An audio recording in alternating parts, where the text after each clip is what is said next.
Breaking news SLBC tunnel దగ్గర సహాయక చర్యలు ముమ్మరంగా కొనసాగుతున్నాయి. డీవాటరింగ్ చేసేందుకు సహాయక బృందాలు టన్నెల్ లోపలికి వెళ్లాయి. 12 కిలోమీటర్ల తర్వాత బురద నీరు ఉండడంతో ఎన్డీఆర్ఎఫ్ బృందాలు వెనక్కి వచ్చేశాయి. ఆ బురద వాటర్ ను మాన్యువల్ గా తొలగించాల్సిందేనని చెబుతున్నాయి.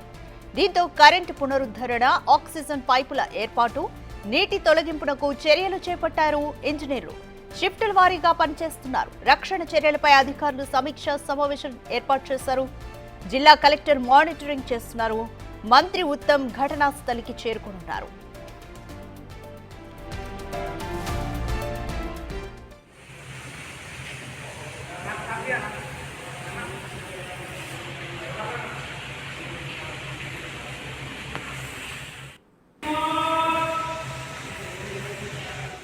ఎస్ఎల్బీసీ టన్నెల్ దగ్గర ఇంకా సహాయక చర్యలు కొనసాగుతున్నాయి. అయితే డీవాటరింగ్ చేసేందుకు సహాయక బృందాలు ఇప్పటికే టన్నెల్ లోపలికి వెళ్లాయి. అయితే 12 కిలోమీటర్ల తర్వాత బురద నీరుండడంతో ఎన్డీఆర్ఎఫ్ బృందాలు వెనక్కి తగ్గాల్సి వచ్చింది. ఆ బురద వాటర్ను మాన్యువల్ గా తొలగించాల్సిందేనని చెబుతున్నాయి. దీంతో కరెంటు పునరుద్ధరణ, ఆక్సిజన్ పైపుల ఏర్పాటు, నీటిని తొలగించేందుకు చర్యలు చేపట్టారు ఇంజనీర్లు. అయితే షిఫ్టుల వారీగా ఇంజనీర్లు పనిచేస్తున్నారు. అయితే రక్షణ చర్యలపై అధికారులు సమీక్ష సమావేశం కూడా ఏర్పాటు చేశారు. జిల్లా కలెక్టర్ కూడా వైపు మానిటరింగ్ చేస్తున్నారు. ఇక మంత్రి ఉత్తమ్ కూడా ఘటనా స్థలికి చేరుకోనున్నారు.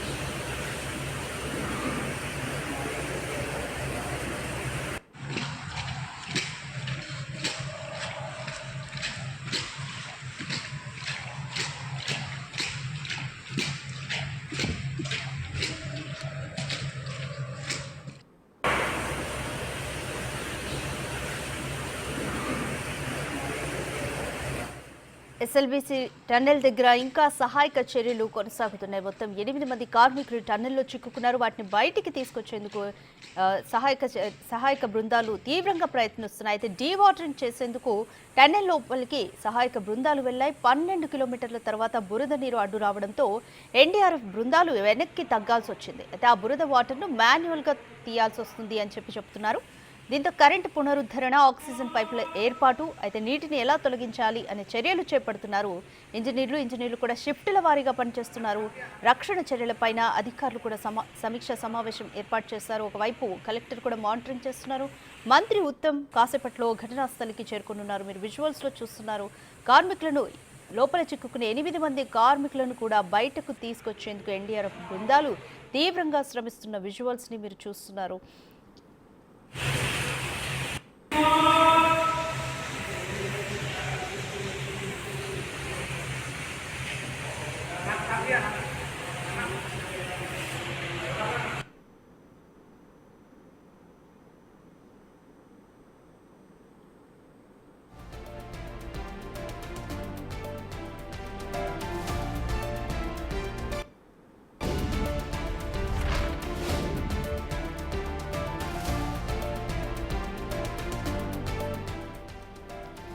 దాదాపు 4 ఏళ్ల తర్వాత ఈ నెల 18న తిరిగి పనులను ప్రారంభించారు. పనులు ఆరంభమైన 4వ రోజే ఈ దుర్ఘటన జరిగింది. నిన్న ఉదయం 7:30 గంటలకు లోకో ట్రైన్ ద్వారా సొరంగ మార్గంలోకి వెళ్లారు కార్మికులు. కాసేపటికే పైకప్పు కూలింది. విద్యుత్ సరఫరా నిలిచిపోవడంతో చీకటి అలుముకుంది. దీంతో కార్మికులు దిక్కుతోచని స్థితిలో ప్రాణాలు కాపాడుకునేందుకు సొరంగ మార్గంలో పరుగులు తీసుకుంటూ బయటకు వచ్చే ప్రయత్నం చేశారు. నీటి మట్టం పెరుగుతుండటంతో పక్కనే ఉన్న కన్వేయర్ బెల్ట్ ఎక్కి కొద్ది దూరంలో ఉన్న లోకో ట్రైన్ ను చేరుకుని అక్కడి నుంచి బయటకొచ్చారు. నిర్మాణ సంస్థ ప్రతినిధులు వారిని వెంటనే స్థానికంగా ఉన్న హాస్పిటల్ కు తరలించి ప్రథమ చికిత్స చేయించారు.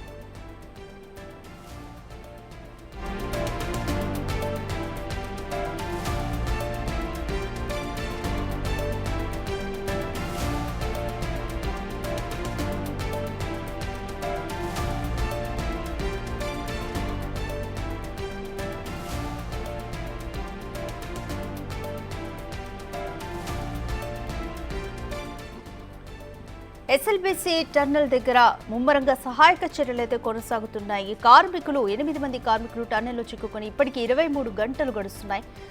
డీవాటరింగ్ చేసేందుకు సహాయక బృందాలు టన్నెల్లో టన్నెల్ లోపలికి వెళ్ళి అయితే 12 కిలోమీటర్ల తర్వాత బురద నీరు ఉండడంతో ఎన్డీఆర్ఎఫ్ బృందాలు వెనక్కి రావాల్సి వచ్చింది. ఇదే వాళ్ళకి మేజర్ ఛాలెంజింగ్గా మారింది. అయితే ఆ బురద వాటర్ను మాన్యువల్గా తొలగించాలి అని చెబుతున్నారు ఎన్డీఆర్ఎఫ్ బృందం.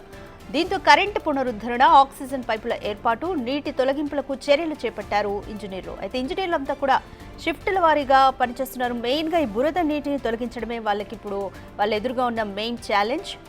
రక్షణ చర్యలపై అధికారులు కూడా ఒక పక్కన సమీక్ష సమావేశం ఏర్పాటు చేస్తారు. జిల్లా కలెక్టర్ కూడా ఏ విధంగా సహాయక చర్యలు అందుతున్నాయనే దాని మీద మానిటరింగ్ చేస్తున్నారు. ఇంకాసేపట్లో మంత్రి ఉత్తమ్ కూడా ఘటనా స్థలికి చేరుకుని ఘటనా స్థలిని పరిశీలించనున్నారు.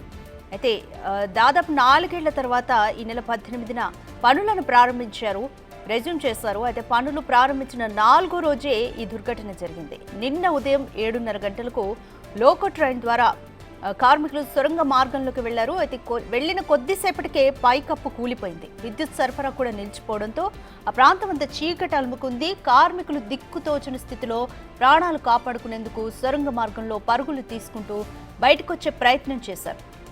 ఈలోపు నీటి మట్టం పెరుగుతుండడంతో పక్కనే ఉన్న కన్వేయర్ బెల్ట్ ఎక్కి కొద్ది దూరంలో ఉన్న లోకో ట్రైన్ చేరుకుని అక్కడి నుంచి బయటకు వచ్చారు.